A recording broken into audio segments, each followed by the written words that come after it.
පුවන් ළමයි.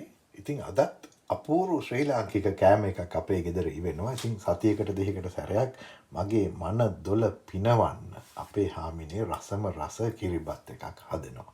ඉතින් අපි ගාව පොල් ගාන එකක් නැති නිසා අපි මේක තමයි පාවිච්චි කරන්නේ. ඒකත් එක්ක රතු හාලුයි සුදු හාලුයි ටිකක් කලවම් කරලා ලුණු හොඳට දාලා දන්නවනේ කිරිබත් වලට ලුණු ගොඩක් යනවනේ. ඒක හදනවා. ඒ වගේම අපි තව ගේනවා ලංකාවෙන් එනකොට මේ උඹල කඩ කුඩු කරපුවා. ඒ කෑලි ගෙනල්ලා මෙන්න මෙහෙම චූටියට කුඩු කරගන්නවා. එතකොට ඒක ෆ්‍රෙෂ්.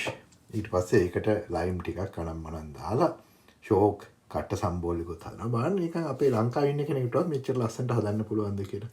ඉතින් ඒකත් එක්ක සතියකට දෙකක සැරයක් මේ වගේ දෙයක් හදාගෙන අපි ඒක ලංකාව මතක් කරගෙන රස විඳිනවා. ඉතින් දැන් තව සතියකින් දෙකකින් අපි ලංකාවට ආවට පස්සේ නම් ඉතින් ෆ්‍රෙෂ් කොකනට් වලින් හදපු රසම රස කිරිබත් අපිට කන්න ලැබෙන බවත් මතක් කරමින් තමයි මේක කන්න හදන්නේ. ඉතින් අදහස් දක්වන්න මොනවාද ඕගොල්ලෝ හිතන්නේ මේ පිටිකල පොල් කිරි වලින් ගින්දර නැති ලිපක හදපු කිරිබත් එක ගැන?